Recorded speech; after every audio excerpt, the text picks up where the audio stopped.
Hello y'all, welcome to Felix Fat Boy channel again. Sorry about that, just kind of tired today. So today I'm going to be telling you a terrifying story that I experienced my whole life. So it comes with a couple terrifying stuff, but just it's creepy. It can get you traumatized, I don't know, depends. So let's get to it. Excuse me. So one time I was walking with my friend. His name was Isaac. We were walking together. By that time, I was 12. I think it was 12 or 13, and he was 11.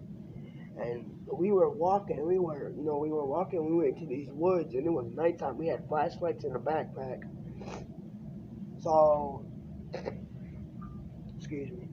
So we were walking, and I looked to the side, and there was nothing there. So we were just minding my own business.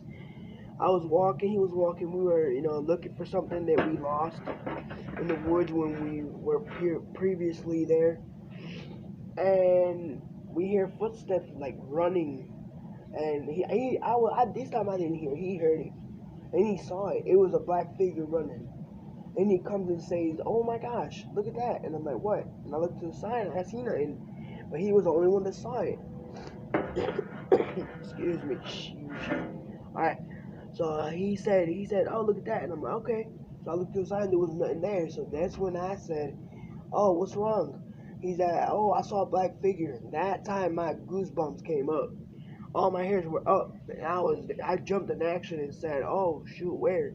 So that's where he said he pointed at it, and it was hiding behind a tree, looking at us.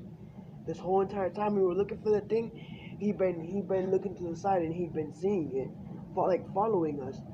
And that's when he told me, "Oh, I want to go home. I'm scared."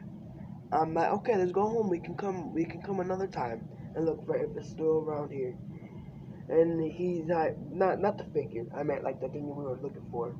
He's like, "Okay." So we ran out the woods and we went home. And at home, I don't know what happened. That I opened the door and the door was automatically open.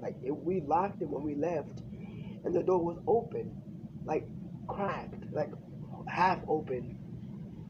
And I came and said, "Didn't we lock this door when we left?" He's like, "Yeah, we did." And I'm like, "How is it open now?"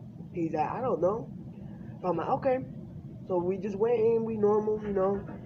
We was chilling, minding our own business again, and I ate some cereal with milk, obviously. He ate a pizza that he left over for, I think it was his birthday or something.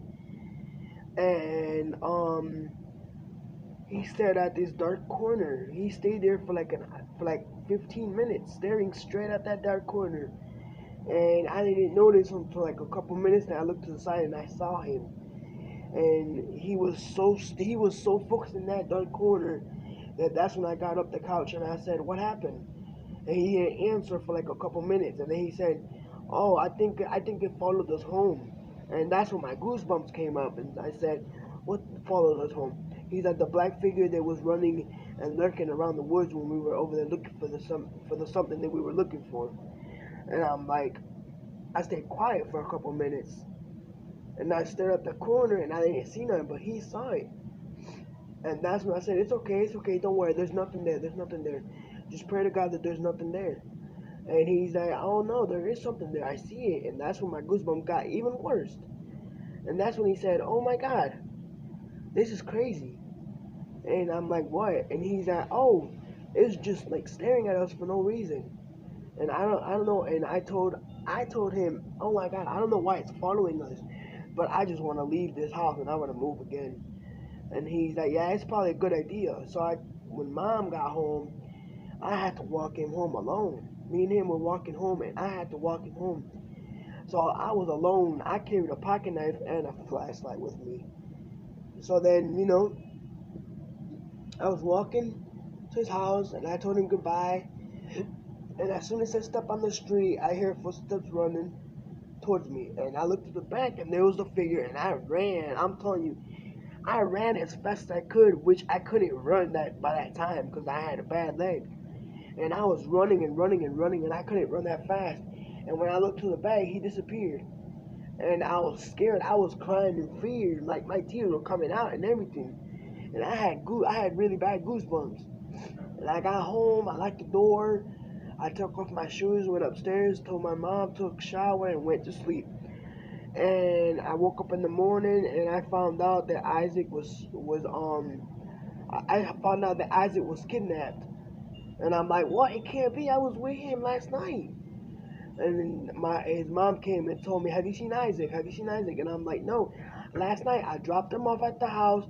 He went inside. I saw him go inside. He waved at me and everything. And then she's like, oh my gosh, that is so crazy.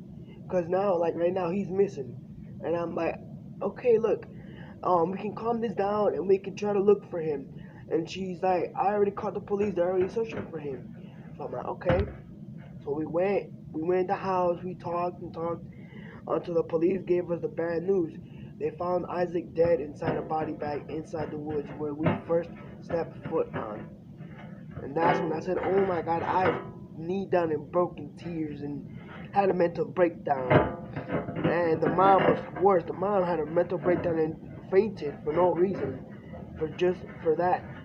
And I'm like, it is a reason. It's kind of a reason because her kid got kidnapped and found dead inside a body bag in the woods where we first stepped foot.